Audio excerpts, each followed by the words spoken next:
अस्सलाम वालेकुम viewers, welcome to my YouTube channel learning hub with Abdul. आज का हमारा टॉपिक है diagonal matrix, scalar matrix and identity matrix के बारे में। तो हम सबसे पहले जान लेते हैं कि ये तीनों मैट्रिसेस होती कौन सी हैं। तो इनके बारे में बताने से पहले मैं आपको इन तीनों मैट्रिसेस की कुछ शर्तें बता दूं।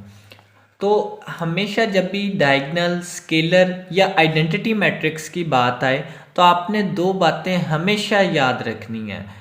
पहली बात कि ये तीनों मैट्रिसेस स्क्वायर होंगी, ठीक है, स्क्वायर के अलावा कोई मैट्रिक्स नहीं हो सकती। और दूसरी बात ये है कि इसकी जो नॉन डायगोनल एंट्रीज हैं वो सारी ज़ीरो होंगी। जैसे कि ये एक एग्जांपल के तौर पर मैंने एक मैट्रिक्स लिखी है, तो इसमें जो ये नॉन डायगोनल एंट्रीज हैं, हमें पता है ये डायगोनल एंट्रीज आ रही हैं, तो नॉन डायगोनल हमेशा ज़ीरो होंगी। ठीक हो गया, ये भी तीनों नॉन डायगोनल्स हैं। अच्छा, अब हम सबसे पहले डायगोनल मैट्रिक्स के बारे में पढ़ते हैं कि डायगोनल मैट्रिक्स कौन सी है। तो वो कह रहा है कि अ स्क्वायर मैट्रिक्स, जैसे मैंने पहली शर्त बताई कि हमेशा ये मैट्रिक्स स्क्वायर होगी। अ square matrix is called diagonal matrix if at least one of the entries of its diagonal values is not zero and non-diagonal entries are zero। ये दूसरी शर्त आ गई। अच्छा, अब जो मेन बात उसने की वो ये कि डायगोनल एंट्रीज में एटलीस्ट एक ऐसी एंट्री आनी चाहिए जो नॉन ज़ीरो होनी चाहिए। जैसे कि ये डायगोनल एंट्रीज हैं, ये तीनों नॉन ज़ीरो हैं, यानी कि ये ज़ीरो नहीं है, तो मतलब ये डायगोनल मैट्रिक्स है।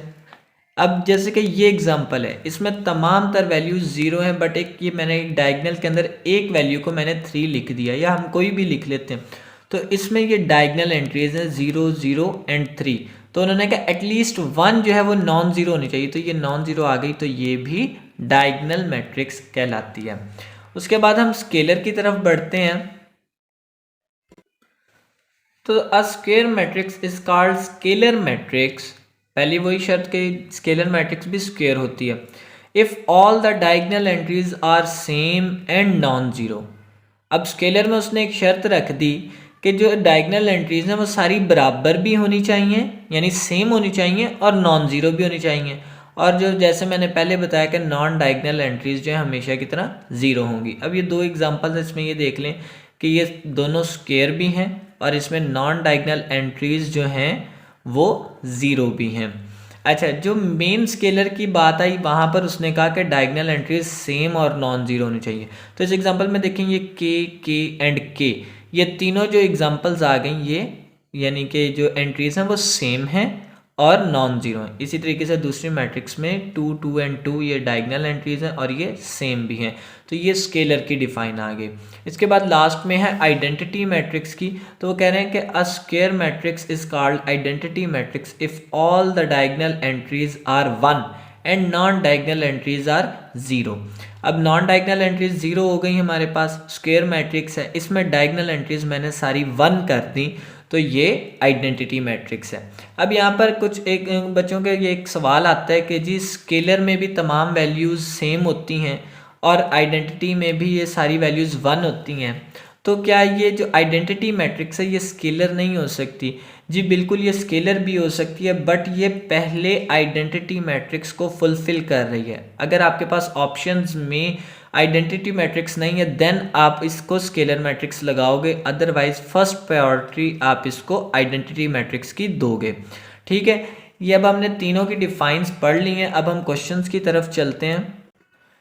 From the following matrices identify diagonal, scalar and identity matrix. अब हमें कुछ मैट्रिसेस दे दी गई हैं, तो उसमें से हमने आइडेंटिफाई करना है। तो हमारे पास मैट्रिक्स ए है 4, 0, 0, 4।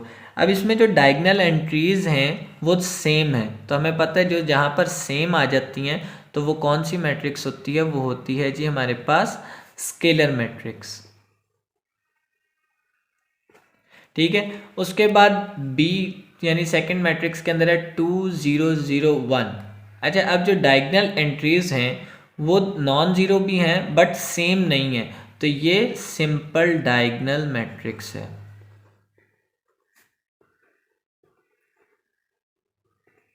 ठीक है, उसके बाद क्वेश्चन नंबर सी, डी और ई में अब 1 एंड 1 हमें पता है, जिस भी स्क्वायर मैट्रिक्स के अंदर 1, 1 और नॉन डायगोनल एंट्रीज 0 हो जाए वो आइडेंटिटी होती है।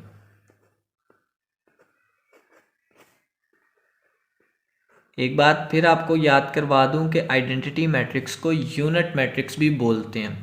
अच्छा, उसके बाद डी मैट्रिक्स है, इसमें जो डायगोनल एंट्रीज में एक जो है ज़ीरो है और एक नॉन ज़ीरो है, तो हमें पता है कि at least one is non zero, तो वो डायगोनल मैट्रिक्स होती है। ठीक हो गया।